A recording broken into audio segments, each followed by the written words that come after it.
Angeline is a 50-year-old female housewife visited hospital with the complaints of excessive urination, sudden weight loss, blurred vision, increased thirst, fatigue and excessive sweating. She was experiencing these conditions from last 1 month. Patient was also suffering from hypertension from the last 3 years.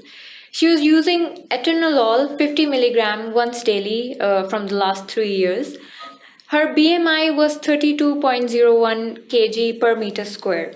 Physical activity, daily working routine at home. According to the reported symptoms, patient's blood glucose level was monitored, and at the time, the patient's random blood glucose level was 196 milligram per deciliter, which was beyond the normal range of the random blood glucose, which is more than 140 milligram per deciliter.